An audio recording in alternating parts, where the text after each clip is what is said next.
Hello, welcome back to my piano series where I'm covering all the major and minor scales. I'm here now to move to the minor scales today.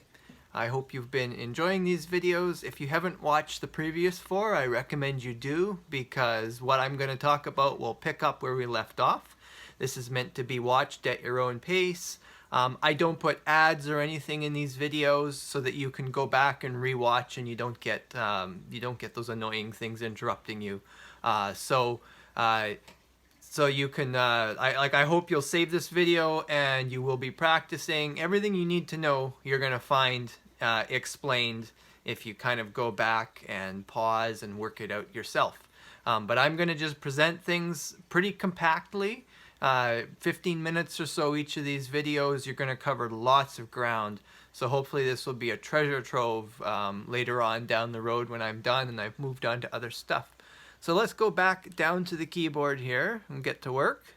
It's a cold fall day, so I have my sweater on. That won't affect my playing at all because my fingers are free. So we have covered the circle of fifths. A lot of times people, they'll show it a diagram. It's like a circle with the notes around it.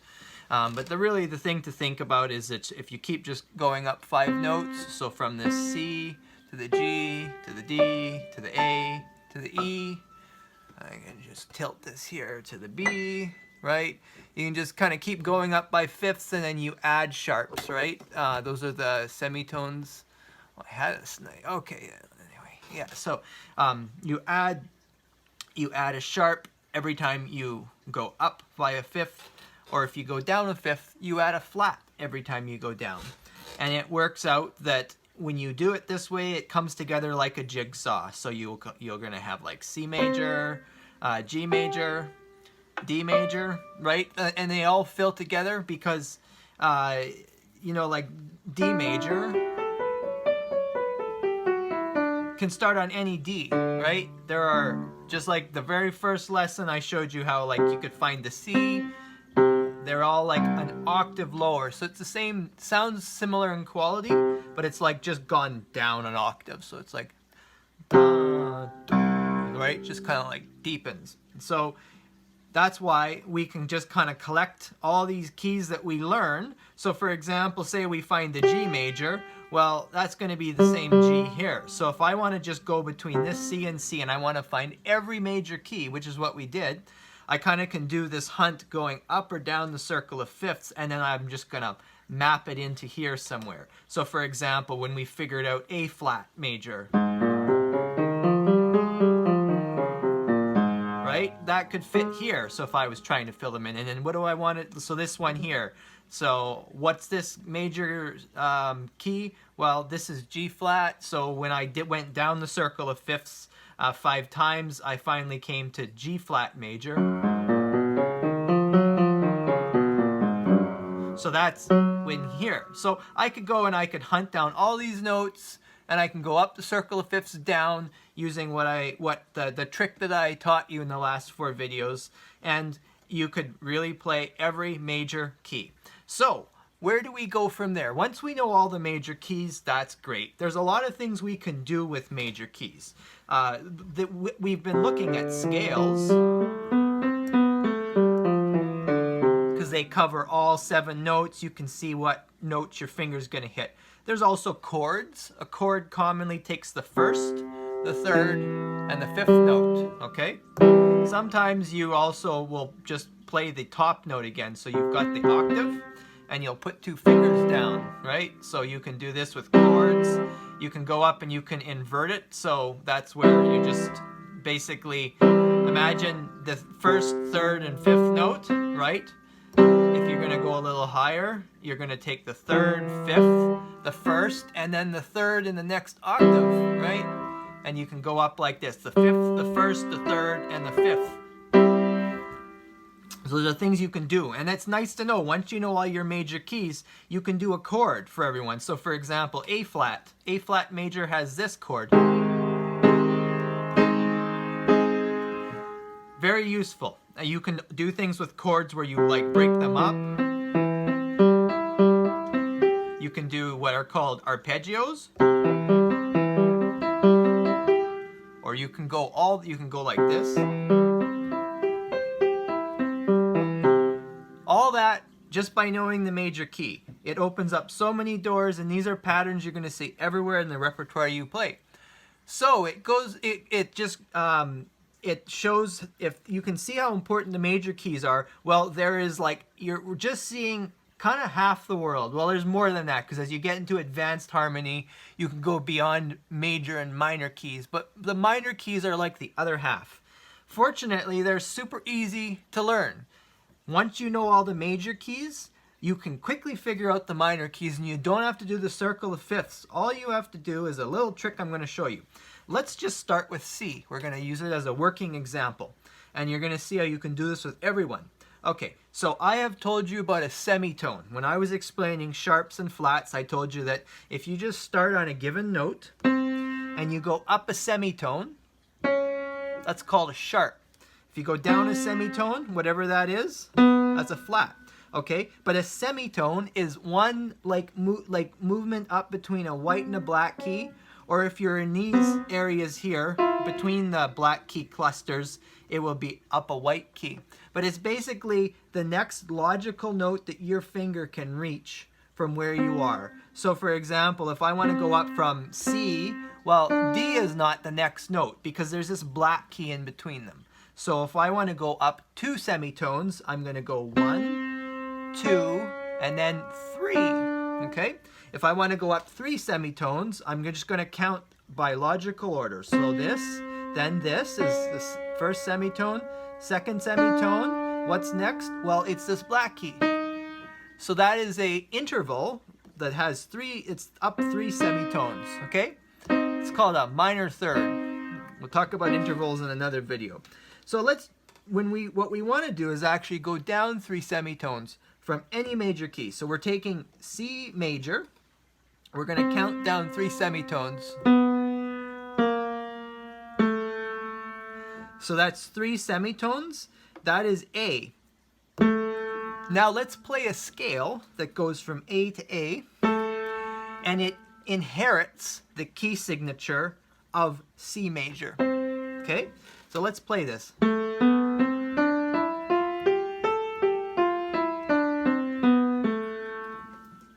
That might not be exactly like, I'm sorry, I gotta just, my selfie stick works great, but sometimes it gets wobbly. So you might be familiar with the sound of a minor scale.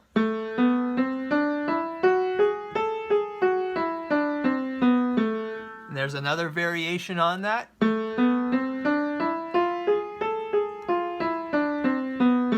That one there is called the harmonic minor. There's another one that's called, what I just played, often you'll see.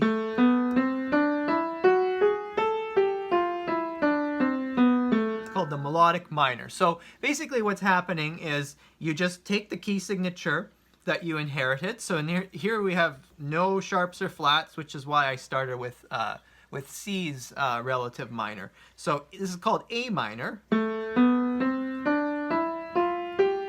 That's how it would sound on just the white keys. But sometimes for music, to make things sound a little nicer, they will either raise the 6th and the 7th note together on ascending motion, and then they will lower them on descending motion. It just sounds a little nicer when you've got melodies. So the reason why we pay attention to this is in a lot of pieces, if you listen to or you study the melodies, you will see that if there's an ascending motion, you'll get the 6th and 7th raised like this. But then if there's a descending motion, you'll hear this. Okay, and then another thing that is commonly done is just to raise the 7th and keep it raised.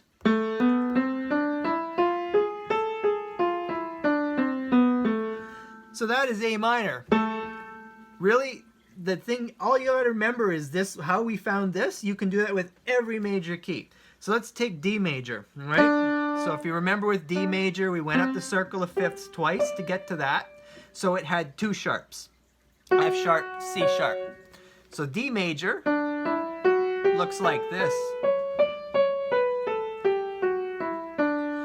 If we do our trick, we go down 3 semitones to find the relative minor key. So That's on B. So we're going to call this B minor. Now B minor is going to inherit the key signature of D major. So that means we have a C sharp and we have an F sharp.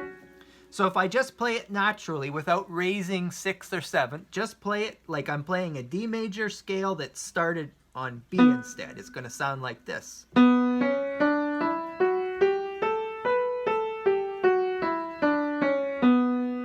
But that kind of sounds a little flat, or it's not that it sort of sounds a little off at these notes here. So that's why often people will raise it. So if you listen to here, I'm going to raise the 7th note. So we're going to have an A sharp here right before the B.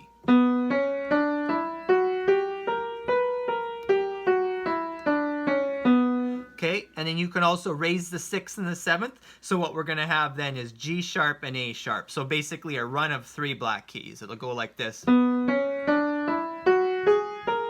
then we're going to lower them on the way down.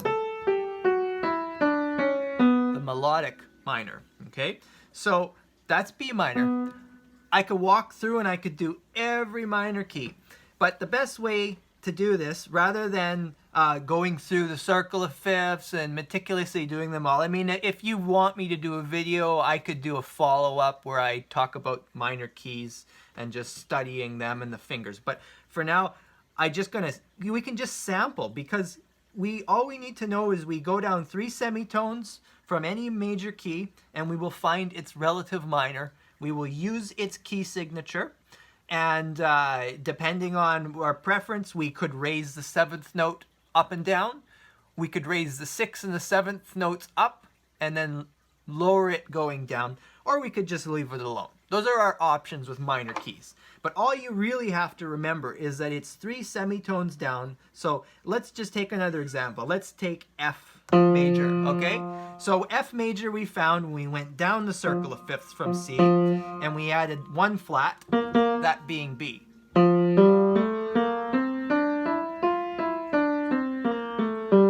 So I have F major. I want to know its relative minor. Well, that is D minor, okay? Why is that? Well, 3 semitones down. That takes me to D.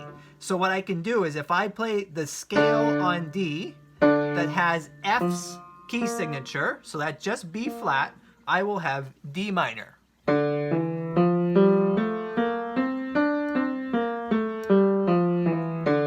Okay, this one's kind of cool because you usually raise the 6th and the 7th note in the melodic minor, and what happens then is this B flat ends up just becoming natural again.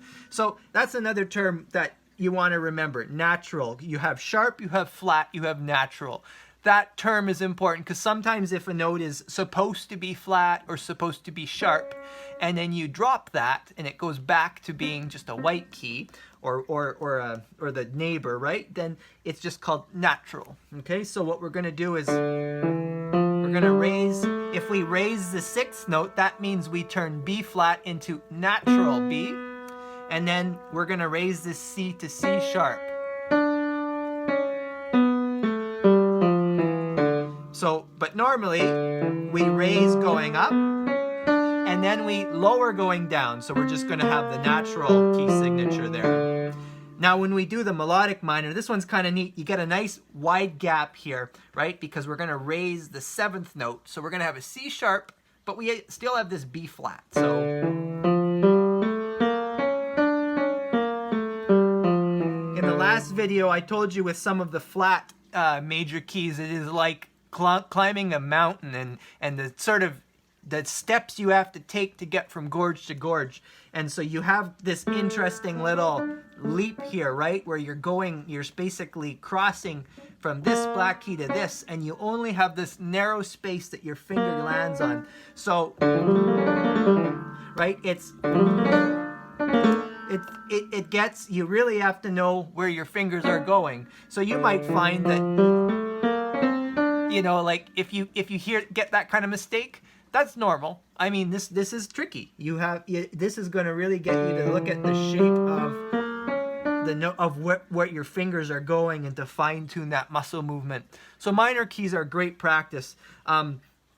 I'm gonna leave it to you as an exercise to find the rest of them, because we're getting at our 15-minute mark here, and it's a good place to kind of wrap up. Hopefully you'll get an ending to the video and it won't just get cut off here. Minor keys. I mean, I could sample another one for you. I could do more on this, and maybe I will pick up with some more minor keys, but I won't do this sort of rigorous treatment where I walk through them all, because I want to talk about, when we know the major minor keys, what we can do with them to sort of boost our musical baseline, because that is essentially what we're doing with this. You're building up like a library of scales, chords, different patterns you can use, and it's all based on these 24 different keys. You have the 12 major keys, and then from every one of them you can find a relative minor by going down 3 semitones and then playing its the minor scale. Okay, and it goes further, because with the minor scales, depending on if you raise the 7th note or not, or however that works, you'll get different chords, you'll get different patterns. But the big thing is, a minor scale is a minor scale. It's not going to, you know, there isn't a some other third kind of scale that we commonly use. I mean, yes, you can get into some of those special types of scales. We could maybe talk about that in a more advanced video, but it's not going to be relevant right now as we cover just the baseline. I hope you're enjoying these videos. I have a lot of fun making them. I'll probably continue a little bit with this, but I'm gonna sort of change it up. My challenge is to make a video every day. It could be a practice video. It could be a lesson. I'd like to do some progress videos on pieces I'm learning. I could do requests if it's not too difficult, something I could learn in a few days, and just let me know in the comments. I appreciate feedback. I'm sort of just figuring this piano gig out, and I'll keep coming up with stuff to do, but it's really helpful if I get some input and I can make sure I'm making things more useful for you. So thank you for watching. If you like this, click like. Please share it with friends. And I think my cat Shiger wants to say hi. Where is he?